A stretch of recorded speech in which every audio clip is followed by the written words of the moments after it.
Let's get started now with this. This is the unboxing and first impression of the Moto Razr. Now, I have to tell you, first and foremost, it's the box in itself that you must really have a first impression about.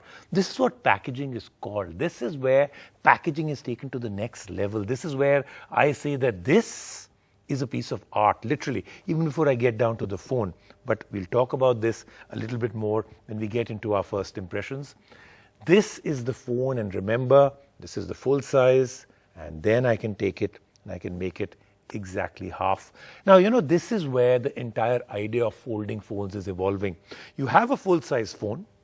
You can do two things with it. You can either, like I said, make it half, and then it fits very, very easy. In fact, I'm wearing jeans right now. Once it goes into my jeans pocket, it literally is gone. It's thin, it's light, and it's half the size of a normal phone, yet it gives you a full screen.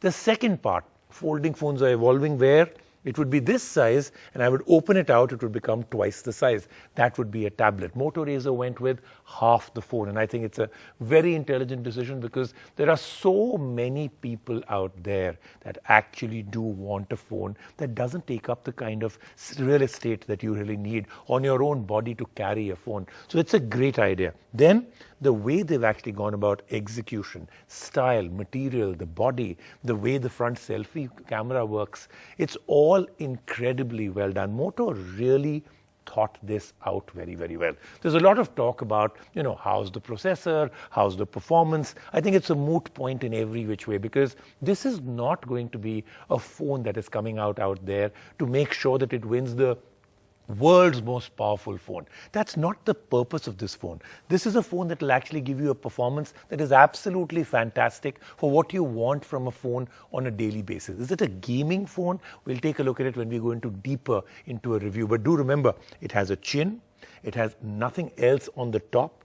It has a lot of very other interesting things happening with it. So here then are our first impressions. The Moto Razr about to come out in India very, very soon.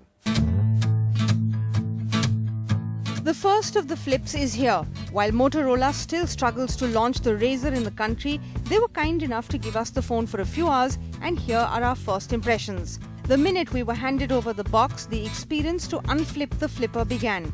A box that looks like a spaceship houses the phone, a phone holder, and a case which could be used as a cover for your glasses.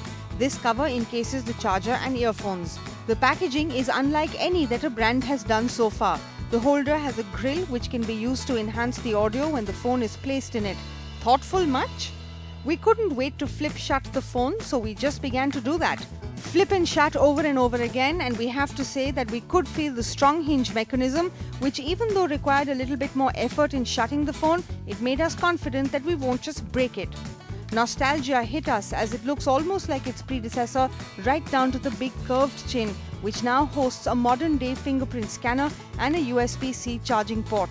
The display, when unfolded, is a 6.2-inch 21:9 plastic OLED panel that folds in half along the horizontal axis.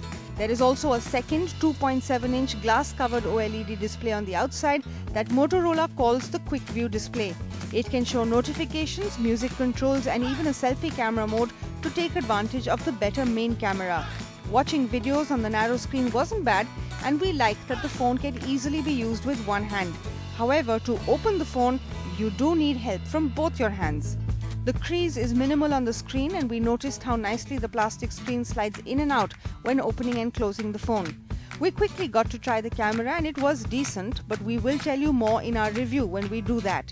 Yes, Motorola has done a great job in reviving the icon and reinventing it. We fell in love with the future tech meeting of the old school concept, but you should buy it even if it costs a lakh of rupees. For that, wait for our review on the show.